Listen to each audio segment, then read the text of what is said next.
بسم اللہ الرحمن الرحیم. جو حضرات نماز سے فارغ ہو چکے ہیں اللہ تعالیٰ کے ذکر میں اور درود شریف پڑھنے میں آہستہ مشغول رہے.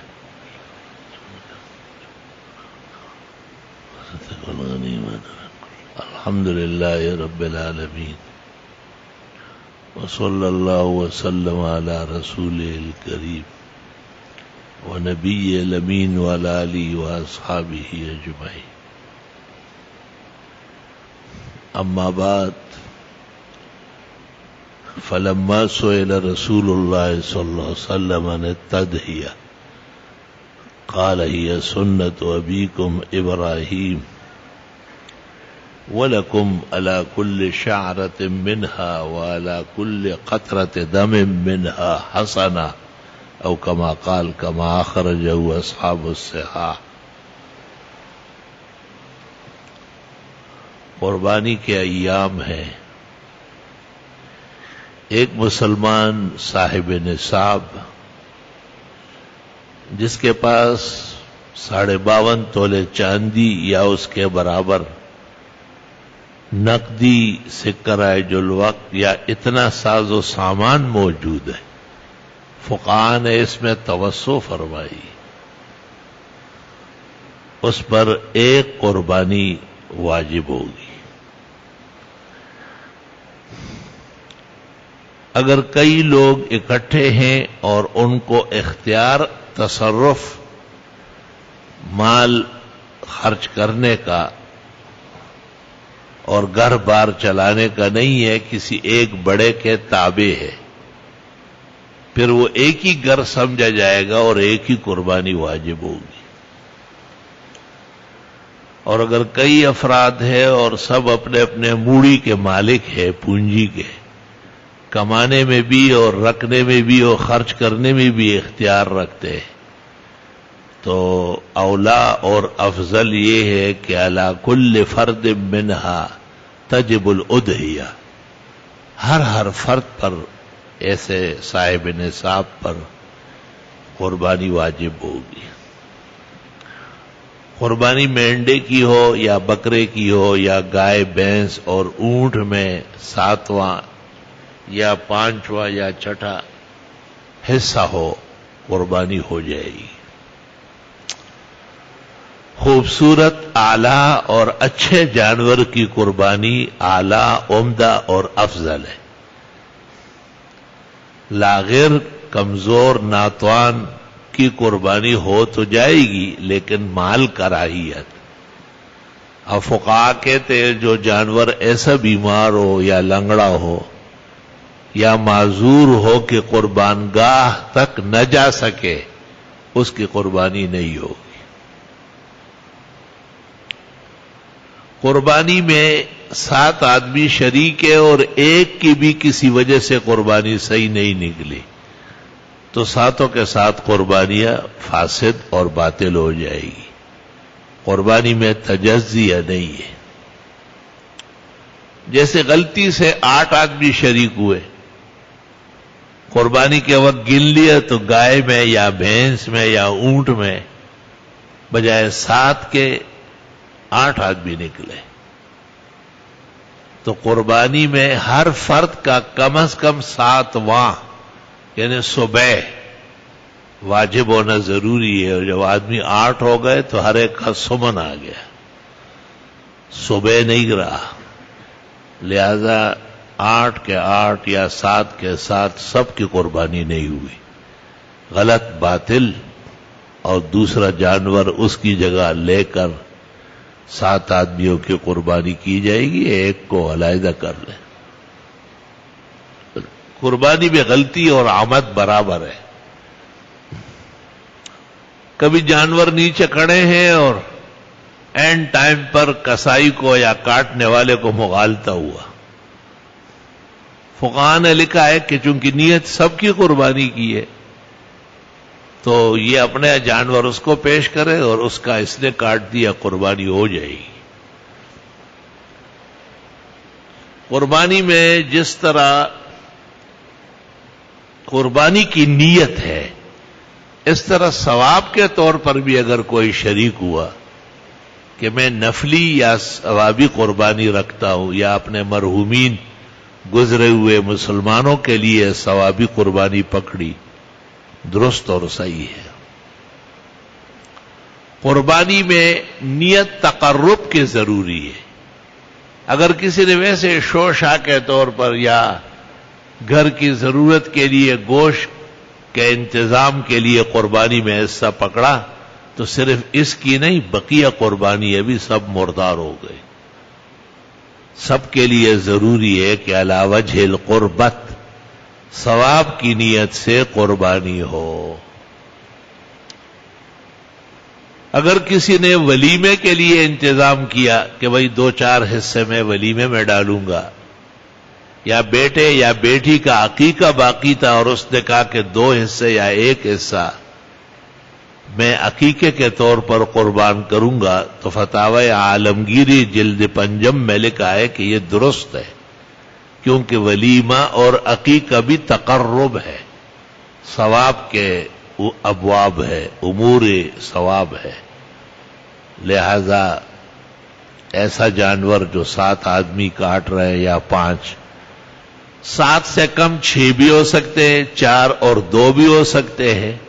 افضل یہ ہے کہ طاق ہو، یعنی 6 آدمی ہے تو ایک آدمی کہے کہ میں 2 حصے لیتا ہوں، تو جب وہ 2 لے لے گا تو باقی 4 رہ جائیں گے، تو یہ 5 افراد ہو جائیں گے۔ اس طرح زیادہ بہتر ہے۔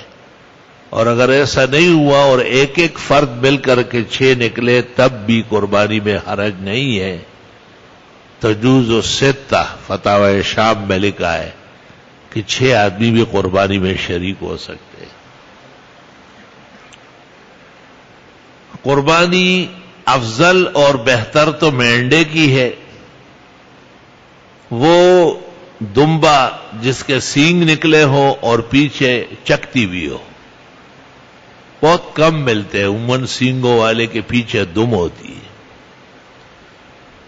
لیکن بہرحال علماء نے وضاحت کی ہے کہ حضرت اسماعیل کے بدلے میں جو جنت سے مینڈا آیا تھا وہ لمبا چھوڑا اور اس کی نسل دنیا میں موجود ہے۔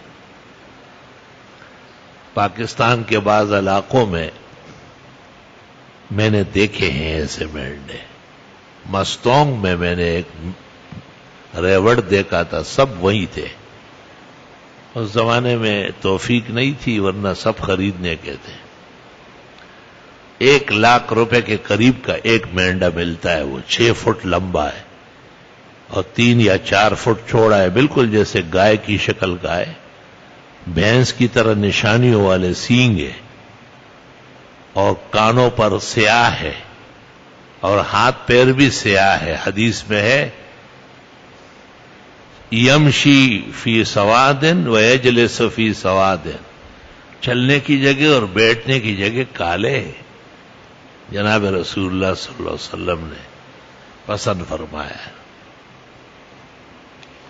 اب لوگوں کو مینڈے کا گوشت پسند نہیں ہے تو یہ بکرے پسند کرتے۔ بھئی اپنے پسند کی قربانی بھی تو ٹھیک ہے، لیکن کوئی سنت مینڈا بھی تو ساتھ ہو۔ آپ سنتے یہی ہے کہ حضرت اسماعیل علیہ السلام کے بدلے میں جنت سے مینڈے آئے اور اس کے باوجود آپ مینڈا پسند ہی نہیں کرتے، تو کہیں ایسا نہ ہو کہ آپ کو اس سے نقصان پہنچ جائے۔ اتباع سنت ضروری ہے۔ سال بھر آپ گوشت کھاتے نہیں کیا، تو اگر ایک دن میں آپ سنتوں کا خیال رکھیں۔ حدیث شریف میں ہے ضحى کبشین املحین موجوعین، آپ نے 2 مینڈے قربان کیے، خوبصورت موٹے تازے، اور موجوعین کا معنی حافظ ابن حجر نے خصیین سے کیا ہے۔ اہل سنت والجماعت کے ہاں خصی جانور کی قربانی غیر خصی سے افضل ہے، کیونکہ قربانی کے جانور میں لحم یعنی گوشت کا بہتر ہونا افضل ہے، اور خصی جانور کا گوشت اعلیٰ و اچھا ہو جاتا ہے، جبکہ وہ دوسرا وہ ذرا گوشت میں ہیک وغیرہ کا بھی اندیشہ ہے. الاختصاص فی الحیوان لیس بعیب. فقہا کہتے جانوروں میں خصی ہونا یہ کوئی عیب تھوڑا ہی ہے. الاختصاص فی الحیوان اولا، حیوان کے لیے خصی ہونا قربانی کے لیے افضل اور بہتر ہے. بعض غیر مقلد اور بعض فرق ضالہ ناشزہ عن الجادۃ القویمہ وہ فضول باتیں کرتے ہیں. ایسے لوگوں کی باتوں پر کان نہ دھرو، وہ جادہ حق اور جادہ قویمہ سے ہٹ چکے ہیں. اللہ اکبر و کبیرہ. قربانی چونکہ بہت بڑی عبادت ہے، اس لیے اس کا پالنا، اس کی خدمت کرنا، اسے پہلے سے لا کے گھر میں رکھنا، اس کے ساتھ مشقت سے پیش آنا، گھر کو اس کی آوازوں سے اور بول و براز سے آلودہ کرنا، یہ سب سنتوں کا حصہ ہے. بخاری شریف میں ہے کہ جو جانور قربانی میں ذبح ہوگا، اس جانور کے بول اور براز قیامت کے دن اس کے حسنات کے پلڑے میں ڈال کر نیکیوں کا وزن بڑھے گا. یا رب لک الشکر والحمد. فقہاء نے یہ بھی لکھا ہے کہ قربانی کا ایک پہلو پسندیدہ بھی ہے. تو پہلے سے پالنے کے بعد چارہ ڈالتے ہیں، پانی پلاتے ہیں، اناج دیتے ہیں، اوپر نیچے کرتے ہیں، بہت پیار ہو جاتی ہے. میں نے ایک بزرگ کو دیکھا تھا، وہ پالتے تھے، پھر وہ جو قربانی کے دن ذبح کرتے تھے، جو روتے تھے وہی رسم ماتم ہوگا، وہ جڑا بہلا لو لے. اللہ اکبر. ہاں اس سے اجر بڑھتا ہے. میں نے اونٹ کا نہر یہاں کرایا ہے. حقیقت یہ ہے کہ ہمارا ایمان کمزور ہے، اور اس کا جو میں نے حال دیکھا ہے تو دوبارہ ہمت نہیں ہوئی. بہت تکلیف سے گزرتا ہے، بہت عجیب طریقے سے اپنے زخموں کو دیکھتا ہے، اور پھر جس نے وہ خنجر اور چھرا مارا اس کی طرف منہ بڑھاتا ہے، اس کو ایسا دکھاتا ہے کہ آپ نے کیا کیا میرے ساتھ. پھر جب اسے یقین ہو جاتا ہے کہ اب میں مر رہی ہوں، اونٹنی ہو یا اونٹ مر رہا ہوں، فوراً بیٹھنا شروع کر دیتی ہے، اور اسی زخم پر جہاں سے خون کے فوارے نکلتے ہیں سر رکھ لیتی ہے. اللہ اکبر. اللہ تو ہی ارحم الراحمین ہے، آپ ہی اکرم الاکرمین ہے، اور آپ خوش ہے، تیری خوشی پر جہان قربان جائے. توبہ توبہ. اس سے پتہ چلتا ہے کہ پیغمبر کتنے مستقل مزاج ہوتے ہیں، کتنے اعلیٰ قوام کے ہوتے ہیں کہ آپ نے 100 اونٹ کا پورا قافلہ علی سے منگوایا، یمن بھیجا، وہاں سے اچھے اونٹ ملتے ہیں. بخاری شریف میں صحابہ کہتے آپ نے جو ایسا چھرا دیکھا، خنجر نیزہ، چمک دمک اس کی، پھر اپنا آستین اوپر کیا. صحابہ کہتے ہیں آپ کے ہاتھ کے سفیدہ چودھری کی چاند کی طرح چمک رہا تھا. ایسا کر کے اور خنجر ہاتھ میں لے کے نیزہ، اس سے کچھ بات بھی کی، تسلی دی اسے. محدثین کا اتفاق ہے کہ آپ نے اس سے کچھ بات کہی، تسلی دی اسے. سبحان اللہ. اور 63 اونٹ آپ نے اپنے دست اقدس سے نہر کیے. میں نے جہان بھر کے کسائیوں سے، جزاروں سے، سندھی ماڑوؤں سے، بلوچ سندھیوں سے جو اونٹ کا کام، وہ کہتے ہیں اب اتنا نہیں کر سکتے کوئی بھی، ہاتھ سن ہو جائے. جب بچ گئے تو آپ نے علی کے حوالے کیا، کیونکہ علی داماد بھی ہے اور چچا زاد بھائی بھی ہے. اس قسم کے کام لوگ اپنے گھر کے افراد سے کراتے ہیں. بخاری شریف میں ہے کہ خود بخود اونٹ آپ کی طرف بڑھتا تھا، حالانکہ آپ کے ہاتھ میں نیزہ تھا. اور ایک روایت میں ہے کہ آپ جو اس کا پاؤں باندھتے تھے تو اونٹ نے خود اپنا پاؤں ایسا اوپر کیا کہ باندھنے کی ضرورت ہی نہیں، قربان جاؤں آپ پر۔ اس دوران آپ اس کو کان میں کچھ ارشاد فرماتے۔ اللہ اکبر، توبہ خدایا توبہ۔ ہماری گھر کی ایک کٹیا تھی، چھوٹی بچی بڑی ہوئی تھی، بہت زبردست دودھیا تھی، وہ سوکھی رہ گئی اور قربانی کے آخری دنوں میں کچھ بھینسیں کٹتی ہے، ایک تو باڑے کی طرف سے اور دوسرا ہے کہ طالب علم گوشت لے جاتے، ان کا گوشت بہت زیادہ ہوتا ہے۔ مولانا مصباح الدین صاحب سابق مشرقی پاکستان کے، وہ یہاں کام کرتے تھے، میں نے اس کو کہا باڑے سے خشک بھینسیں سوکھی لے آؤ، وہ اس کٹیا کو لے آئے۔ میں نے جو اس کو ایسا دیکھا، میں نے کہا وہ کیا کیا آپ نے؟ اور وہ کٹیا میرے ساتھ جو ہے نا لپک گئی، بالکل جیسے انسان گلے ملتا ہو۔ یہاں پیچھے جہاں ناظم صاحب کا گھر ہے، ادھر مال جمع ہوتا تھا، تو میں دیکھ رہا تھا کہ جب سب لوگ آگے پیچھے ہو گئے تو میں اندر گیا اور اندر سے بولٹ لگایا اور اس کے ساتھ گلے لپک کے پورا رونا کیا۔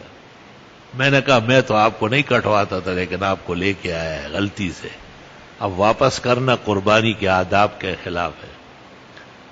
دنیا چند روزہ ہے، گزر جائے گی، اور وہاں جنت میں آپ بطور جنتی سواری کے ملے گی، آپ کو بہت بہت مبارک ہو۔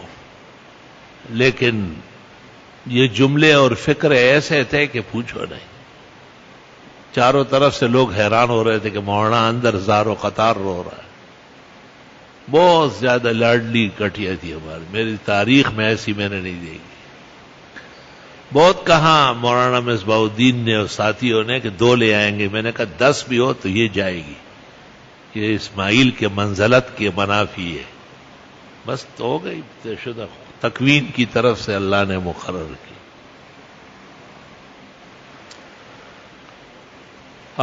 تو یہ حیوانات سے محبت ہونا اور پھر ان حیوانات کو رائے خدا میں قربان کرنا، یہی اسلام ہے۔ انما المؤمنون الذين آمنوا بالله ورسوله ثم لم يرتابوا وجاهدوا بأموالهم وأنفسهم في سبيل الله أولئك هم الصادقون۔ قربانی کے جانوروں کے عالم میں نے دیکھا ہے کہ میرا دل بہت زیادہ کمزور ہے، اور شاید مجھ میں وہ استقامت نہیں ہے جو مطلوبہ ہوتی ہے۔ کہتے ہیں کہ اپنے ہاتھ سے نہر کرنا، اونٹوں کا نہر ہوتا ہے، گلے میں اس کو مارتے کھڑے کھڑے، اور دیگر جانوروں کا ذبح ہوتا ہے، ذبح میں 4 رگیں جو ہے اوداج اربع وہ کاٹی جاتی ہے، اور مضبوط ہاتھ ہونا چاہیے جس کو لرزہ نہ آئے۔ توبہ۔ ایک دفعہ ہمارے گھر میں ایک بھینس اس طرح ضرورت پیش آئی ذبح کرنے کی، اور میں نے بڑے مرادوں سے پالی تھی، اور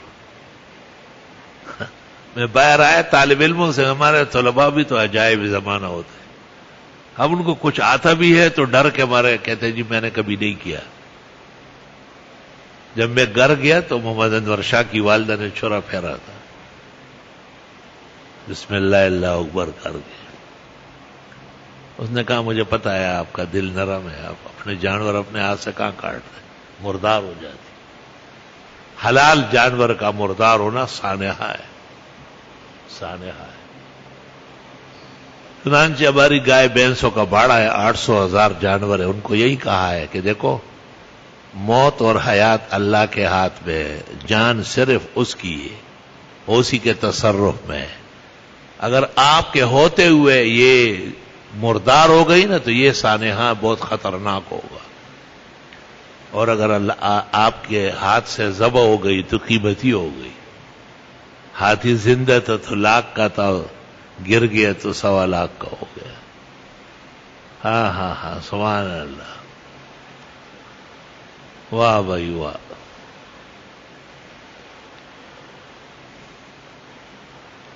تو یہ باتیں اس سے پھیل گئی کہ فقہا کہتے ہیں پہلے سے پال لو، محنت کرو، مشقت کرو اور خدمت کرو۔ آپ نے حضرت علی کو 1 دینار دیا کہ جاؤ منڈی سے بکرا لے آؤ، مینڈا لے آؤ۔ علی نے 1 دینار کے 2 مینڈے خریدے، ایک واپس 2 دینار کا بیچا اور ایک خوبصورت تکڑا لے آئے۔ آپ بہت خوش ہوئے، آپ نے کہا نعمت تاجر انت، ہو تو بہترین تاجر ہو۔ اور پھر فرمایا دینار تو رکھ، میں دیناروں کے لیے نہیں آیا، صرف یہ قربانی کے لیے جو بکرا یا مینڈا ہے یہ دے دو۔ حضرت فاطمہ کو آپ نے کہا یا فاطمہ تو قومی، بی بی آؤ کھڑی ہو جاؤ، آپ کی طرف سے قربانی ہو رہی ہے تو آپ کا موجود ہونا بھی ضروری ہے۔ سبحان اللہ۔ کہا فاطمہ ہر قطرہ خون پر اور جسم کے ہر بال پر تیرے لیے نیکیاں لکھی جائے گی۔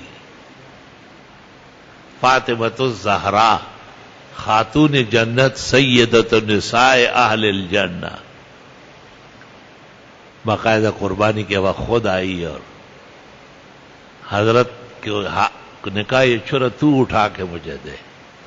بی بی فاطمہ نے چھرا اٹھایا اور دیکھا بھی، پتھر پہ ایسا مارا بھی اور پھر حضرت کو دیا۔ حضرت نے ان کی قربانی اپنے مبارک ہاتھ سے کی۔ علماء کہتے ہیں کہ نابالغ بچے یا خواتین حسب ضرورت ذبح کر سکتے ہیں۔ ذبح میں کبھی کبھی پوری گردن اتر جاتی ہے، نخ کٹ جاتا ہے، نخ فقہا کہتے ہیں، تو اس میں کوئی حرج نہیں، ایسا نہ کیا جائے، لیکن اگر غلطی سے ہو گیا تو ذبیحے میں کوئی کراہیت نہیں ہے۔ بعض اوقات کوشش بسیار کے باوجود قربانی میں بچہ نکل آتا ہے، تو آپ نے کہا تھا اتق ذات الدر والحمل، دودیا اور حمل والی نہیں کاٹو۔ لیکن اگر ایسا ہو گیا، دریا ہے، غیوب کا علم اللہ جل وعلا کو ہے، غیب کا علم نہ نبی کو ہے، نہ ولی کو ہے، نہ ملائک کو ہے، نہ سفلیات کو ہے، نہ علویات کو ہے، لا یعلم الغیب الا اللہ۔ کبھی جی چاہتا ہے کہ بڑا سرمایہ ہو اور منڈی میں آدمی پھرے، اور جتنی گائے گابن آتے ایسے ظالم لوگ ہیں قصدن لے کے آتے ہیں، کیونکہ گابن گائے مثلا 40,000 کی جائے گی یا اس زمانے میں 1,00,000 کی جائے گی، بہت نسلی، ورنہ 40-50 کی ہوتی ہے۔ لیکن اگر وہ قربانی کے لیے کوئی خریدے تو 1.5 2 لاکھ کی ہو جاتی ہے۔ تو میں نے ایک بیوپاری سے کہا کہ یہ گابن نہیں ہے، تو مجھے اس طرح سے ہاتھ سے پکڑ کے دبائے، چھوڑو، سیٹ لوگ کچھ سمجھتے نہیں۔ میں نے کہا سیٹ چھوڑو، آپ کے لیے تباہی ہے۔ تو ہم ایسے چکر لگا کے واپس آئے تو وہ گائے بچہ دے چکی، منڈی میں بھی آ گئی۔ باڑے میں ایسا 10 گائے کھڑی ہے، یہ محلے میں لوگ آ کے کہتے جی وہ تو گابن نکلی، تو میں کہتا ہوں لے آؤ، یہاں چھوڑ دو، دوسری لے جاؤ۔ الحمدللہ الحمدللہ۔ آہا، تو یہ ضروری مسائل ہیں جن کے ذمہ قربانی ہو، ان کے لیے سنت ہے کہ جب ذی الحج کا چاند نکلے تو قربانی کے وقت تک بال نہ لے، اونچے اور یہ چیزیں ویزیں نہ بنائے، پہلے بنا لے۔ اور جن کے ذمہ قربانی نہیں ہے، فتاوی شام میں ہے، ان کے لیے بھی مستحب ہے تشبہ، ان کے ساتھ تشبہ بھی مناسب ہے۔ زیادہ سے زیادہ قربانیاں کرنا اللہ کی رضا و خوشنودی کا باعث ہے، اور زیادہ سے زیادہ قربانیاں اس نیت سے کرنا کہ انبیاء کی سنت ہے، اور اس لیے کرنا کہ فقراء اور مساکین کو گوشت ملے۔ فتاوی ہندیہ میں ہے کہ اگر گوشت بڑھانا مقصد ہو تو پھر گائے، بھینس، اونٹ، مینڈوں اور بکروں سے افضل ہے، لأنها اکثر لحما، کیونکہ ان کا گوشت بہت زیادہ ہوتا ہے۔ شریعت مقدسہ کے بڑے جامع اغراض ہے، فصلیں لگتی ہے، رسیاں بنتی ہے، کھانے کے برتن بنائے جاتے ہیں، سوزکیاں بنتی ہے، گاڑیاں تو ہو ایک امت کو تجارت میں لگا دیا، فصلیں اگائی جاتی ہے، خاص قسم کا گھاس، چارہ، بھوسا، اناج ہر طرح کے، ہزاروں لوگ، لاکھوں لوگ اس کام میں مشغول ہے۔ نیت یہی کرے کہ یہ ثواب کا کام ہے، قربانی سنت ہے، اللہ ان سب کو اجر دے گا۔ محبت جو ان کی عطا ہو گئی، یہ دنیا بھی جنت نما ہو گئی۔ ہمارے دوستوں نے یہاں اجتماعی قربانی بھائیوں کی سہولت کے لیے رکھی ہے، اعلیٰ اور عمدہ و خوبصورت، اس عاجز اور فقیر کی نظر کے سامنے تمام جانور چیک کیے جاتے، خریدے جاتے، کوشش ہے بہرحال۔ ان میں کچھ کسائیوں کے مسائل پیش آتے ہیں، وہ کہتے تو ہے کہ ہم ٹائم پہ تیار کرتے ہیں، لیکن این ٹائم پر ان پر بھی لالچ سوار ہوتی ہے، کیونکہ یہاں ان کو ایک جانور کاٹنے کے 4-5 ہزار ملتے ہیں، سیٹھ صاحب جو ہے وہ تو انتظار میں ہے اور اس کی بیوی بچے بھی انتظار میں ہے، وہ 10,000 اور 20,000 دیتے تو وہ چپکے سے نکل جاتا ہے۔ مومن پیسوں کے لیے ٹھہرا نہیں ہے، پیسوں کے ہاتھ سے مومن کا ہمیشہ ایمان پٹا ہے، افسوس، صد افسوس۔ تو ایک کسائی کیا، بڑے بڑے مولوی اور بڑے بڑے جو اپنے آپ کو کچھ سمجھتے ہیں، حق پرست جو ہے نا، مفاد پرست بن جاتے ہیں۔ تو اللہ تعالی ہم سب کا ایمان محفوظ کرے، اور قربانی کا مقصد تو یہ تھا کہ مسلمانوں میں اچھی خصلتیں آئے، اچھی صفات پیدا ہو جائے، اور امید ہے جو اچھے دل اور نیت سے کریں گے اللہ ان کو زندگی بھی دے گا، بلائے بھی ٹلے گی، اولاد بھی بخیر ہوگی، مال و دولت بھی محفوظ ہوگی اور بڑھتی جائے گی، قرب و جوار اور شہر اور ملک بھی امن کا منبع بنے گا۔ الحمدللہ رب العالمین۔ اللہم صل وسلم علی عبدک ورسولک ونبیک ونجیک محمد احمد وعلی آلہ واصحابہ وبارک وسلم وسلم علیہ۔ جاننے والوں میں ایک نوجوان حافظ قرآن ہے، لیکن پتہ نہیں نماز بھی پڑھتا ہے یا نہیں، اور دنیا کی رنگ رلیوں میں غرق ہوا ہے، اس سے کوئی تکلیف پیش آئی ہے، دعا فرمائے اللہ انہیں صحت دے، شفا دے، ہڈی کا کوئی آپریشن ہے اللہ اس میں بھی کامیابی عطا فرمائے، اور انہیں پکا ایماندار حافظ قرآن، اول صفوف کا مقتدر نمازی، ماں باپ کی آنکھوں کی ٹھنڈک، دل کا سکون، مستقبل کا عظیم سرمایہ ثابت فرمائے، اور جتنے بیماران ہیں یہاں یا وہاں، ملک میں یا بیرونی دنیا میں، گھروں میں یا اسپتالوں میں، اللہ ان کو کمال صحت، کمال شفا اور کمال تندرستی نصیب فرمائے۔ جو اور کسی رنج اور غم کا شکار ہے یا اور کسی گرانی اور تکلیف میں ہے، اللہ تعالیٰ ان کی گرانی اور تکلیف دور فرمائے، ہم سب کی دستگیری فرمائے، نصرت فرمائے، حفاظت فرمائے، خوشیاں کونین کی عطا فرمائے، دنیا میں نیکیوں پر، ایمانیات پر، سنتوں پر استقامت دے، اور مرتے وقت ایمان کمال و خاتمہ بالخیر، جنت کا باغ بنا دے ہماری قبروں کو، اور میدان حشر و نشر میں رسول اکرم صلی اللہ علیہ وسلم کی شفاعت، آپ کے مبارک ہاتھوں سے آپ کے حوض کوثر کا پانی پینا نصیب فرمائے، پل صراط میں عزت سے گزارے، اپنے سامنے گزارے، اور ہمیشہ کے لیے جنت الفردوس نصیب فرمائے۔ وصلی اللہ تعالی علی خیر خلقہ محمد وآلہ واصحابہ اجمعین۔